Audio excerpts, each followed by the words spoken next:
Alamin naman natin ang pinakahuling update mula sa PPCRV.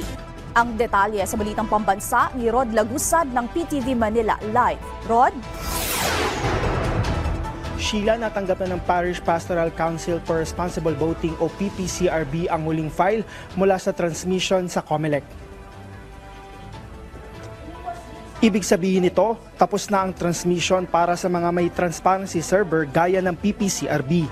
Sa natanggap na datos ng PPCRB sa transparency server nito, nakatanggap ito ng transmitted results mula sa 92,808 na mga presinto sa bansa o 99.12%. Dahil dito ayon kay PPCRB Executive Director Jude Liao, tinapos na ng PPCRB ang operasyon nito sa Data Center 3 ng COMELEC sa Makati City.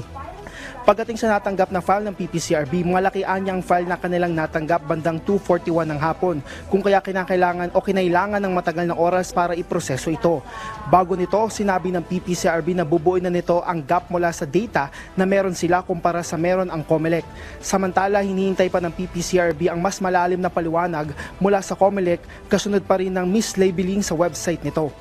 Ayon kay PPCRB spokesperson Ana Singson, naobserba ng kanilang mga volunteer na mas mataas pa ang naikas o naiboto mula kumpara sa bilang ng mga rehistradong botante o maging sa aktual na bilang ng mga bumoto sa ilang lugar sa website ng COMELEC, partikular na itong nakita ng PPCRB sa Zamboanga City at Dumaguete City. Ayon kay Singson, una na silang nakipag-ugnayan sa COMELEC kaugnay nito. So we just want to understand a little bit more about that mislabeling, please. And we're doing this so that there can be no cloud of doubt. We know that happens, so we understand. But we would like explanation, a little more explanation. Sa bahagi naman ng COMELEC, yung po ay May 12 ng gabi. Nagkaroon ng immediate correction dahil nga sa nagkaroon ng kalituhan doon. Kung napansin niyo po, on the same May 12, ang pinapakita na nila ay May 15. Yung May 15, parehas yung bilang na. Hindi po ba? So yun po yung sinasabi natin. In fact, properly discussed na po yan with PPCRB. Ayon sa PPCRB, naitama na ito ng kanilang tingnan ang website ng COMELEC ngayong araw. Paliwanag ni Singson, nais nilang maintindihan kung anong maling datos na unang nailagay. It means that data was in the system, it was wrongly pointed, but what was that number? And how come that was there in the first place? I want to be very clear. We are not saying anything because we want to understand first. So we would really appreciate very much an explanation.